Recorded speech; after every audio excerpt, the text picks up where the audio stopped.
शिव महापुराण की कथा कहती है यदि राहु है, केतु है, शनि है, मंगल है, बुध है, शुक्र है, शनि है, आपको कोई भी ग्रह परेशान कर रहा है, आपके जीवन में कोई ग्रह अगर अनिष्टकारी है, आपके जीवन में अगर कोई ग्रह अनिष्टता प्रदान कर रहा है, तो निवेदन है शंकर के मंदिर में जो कलश लेकर आप जाएं, जल लेकर जाएं, उस कलश में मात्र अक्षत के 2 दाने डालकर, मात्र 2 अक्षत के दाने। जैसे सूर्य नारायण को प्रसन्न करने के लिए अपन कुंकू डाल लेते हैं, हल्दी डाल लेते हैं जल में, या चने की दाल डाल लेते हैं जल के अंदर।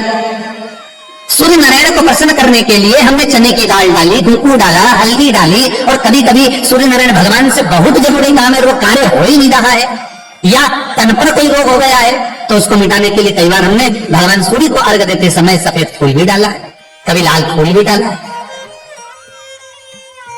उसी तरह भगवान शंकर से निवेदन करने के लिए, हमारी ग्रह दशा सुधारने के लिए जल के पात्र में 2 अक्षत के दाने, अक्षत के पूर्ण अक्षत, पूर्ण अक्षत, खंडित नहीं, पूर्ण अक्षत भगवान शंकर को समर्पित कर।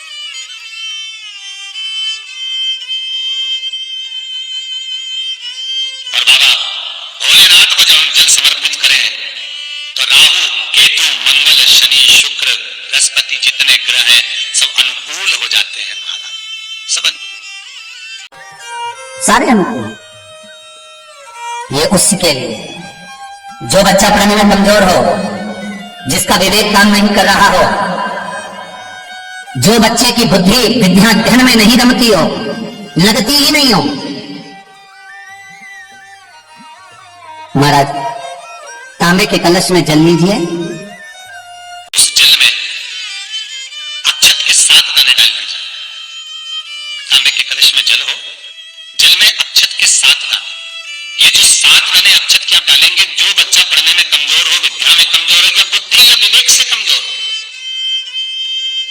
मैं उनके लिए भी कहूंगा जिनकी बुद्धि ही काम नहीं करती, जो मानसिक विकलांगता के प्रति, या कई कई लोगों से मैं निवेदन करूंगा कि मान लो आज आपका मन शांत नहीं है, आज आपकी बुद्धि शांत नहीं है, आज आपका चित्त शांत नहीं है, आज आपका विवेक शांत नहीं है, बहुत क्रोध आ रहा है, चिड़ पड़ती हो रही, घर में अच्छा नहीं लग रहा, परिवार में बात कर रहे हो और मन शांत नहीं है, मैं उनके लिए भी कहूंगा कि जो भगवान के मंदिर जाते हो और मंदिर में जाकर उनको चित्त न लगता हो, भगवान के मंदिर में पहुंचकर उनको मूर्ति का दर्शन कर ठीक न लगता हो, वहां पर भी उनको श्रेष्ठता नहीं लगती, उनके लिए भी कहूंगा चावल के 7 दाने जल के पात्र में डाल लीजिए, और मात्र 5 पुष्प सफेद जल के पात्र में डाल लीजिए। दुर्वा के 3 बट, एक लंबी सी, यहां तो अभी दुर्वा नहीं है, और एक लंबी सी जो दुर्वा होती है, दुर्वा में 3 गांठ पड़े, लंबी डंडी होगी तो 3 गांठ अपने आप आ जाएगी, 3 बट वाली दुर्वा उस जल के अंदर डाल लीजिए, और शंकर के मंदिर में जाकर उस जल को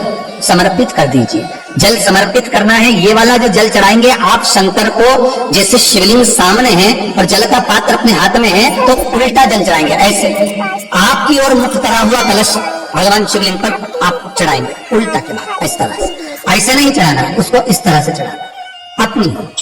मात्र 15 से 20 मिनट में जिसकी चित्त वृत्ति होती नहीं हो, शांत नहीं हो रही है, बुद्धि चित्त ना लग रहा हो, 15 से 20 मिनट में अंतर आ जाएगा, आपका हृदय चित्त प्रसन्न होगा। और बच्चों से नहीं बताना, ध्यान में कमजोर है, जिनकी विवेकता विकलांगता की हो, बुद्धि काम ना कर रही हो, वो जल चढ़ाने के बाद कटोरी में वो जल झेल कर उस जल का पान करना प्रारंभ कर दीजिए महाराज। 5 दिन 7 दिन पियो, आपको खुद आराम लगना प्रारंभ होगा। भगवान शंकर पर रक्त चंदन चढ़ता है, भगवान शंकर पर पीला चंदन चढ़ता है, पर भगवान शंकर पर कंकु, कुंकू, रोली नहीं चढ़ता। क्यों?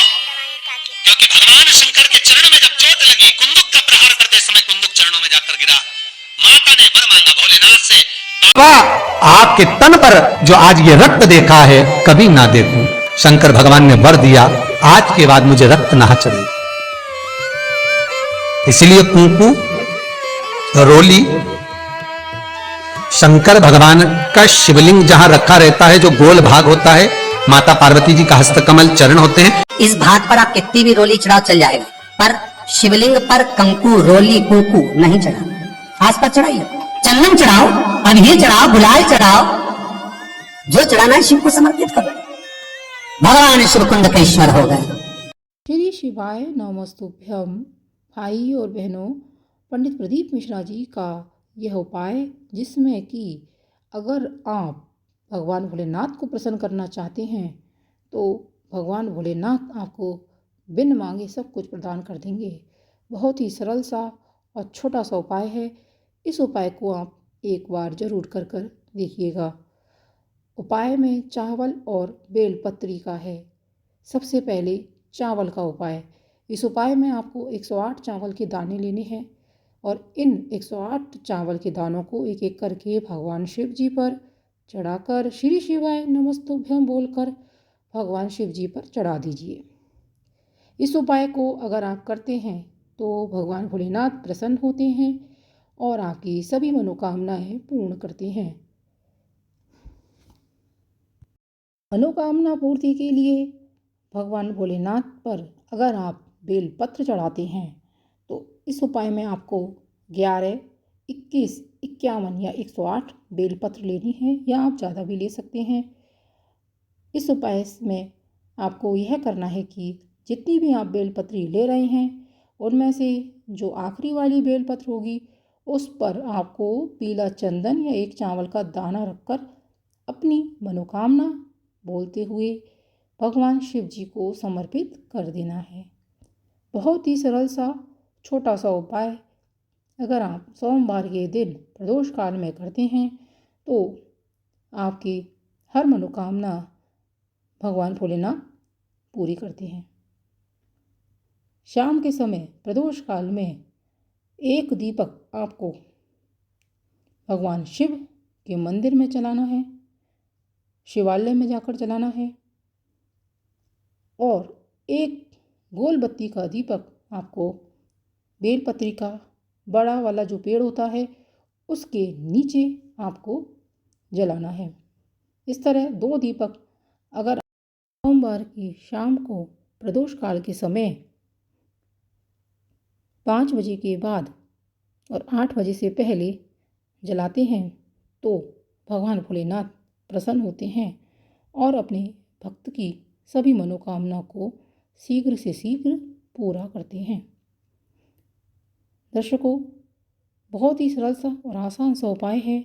इस उपाय को आप सोमवार के दिन ज़रूर करें और आपके जीवन में किसी भी तरह की अगर कोई परेशानी आ रही है, दुख है, तकलीफ़ है तो आप इस उपाय को अगर 5 सोमवार भी कर लेते हैं तो आपकी हर तरह की मनोकामना पूरी हो जाती है। भगवान भोलेनाथ आप पर शीघ्र प्रसन्न होंगे और आपकी किसी भी तरह की दुख तकलीफ़ जो भी समस्या आपके जीवन में चल रही है उसे दूर करने का प्रयास करेंगे। भगवान भोलेनाथ को 1 लोटा जल ही काफ़ी होता है। भगवान भोलेनाथ सिर्फ 1 लोटा जल से ही प्रसन्न हो जाते हैं और अपने भक्त की हर मनोकामना को पूरा कर देते हैं। जैसा कि पंडित प्रदीप मिश्रा जी ने बताया है कि भगवान भोलेनाथ पर 1 लोटा जल ही चढ़ाना काफ़ी होता है। 1 लोटा जल से शीघ्र भोलेनाथ प्रसन्न हो जाते हैं। भाई और बहनों, अगर आपको यह वीडियो अच्छा लगा है तो इस वीडियो को लाइक कीजिएगा, शेयर कीजिएगा और कमेंट बॉक्स में कमेंट करना ना भूलिएगा। हर हर महादेव अवश्य लिखिएगा और चैनल पर नए आए हैं तो चैनल को सब्सक्राइब ज़रूर कर लीजिएगा ताकि वीडियो अपलोड होते ही आपको इसकी जानकारी सबसे पहले मिल सके। मिलते हैं अगले वीडियो में। श्री शिवाय नमस्तुभ्यम। हर हर महादेव। हर हर महादेव।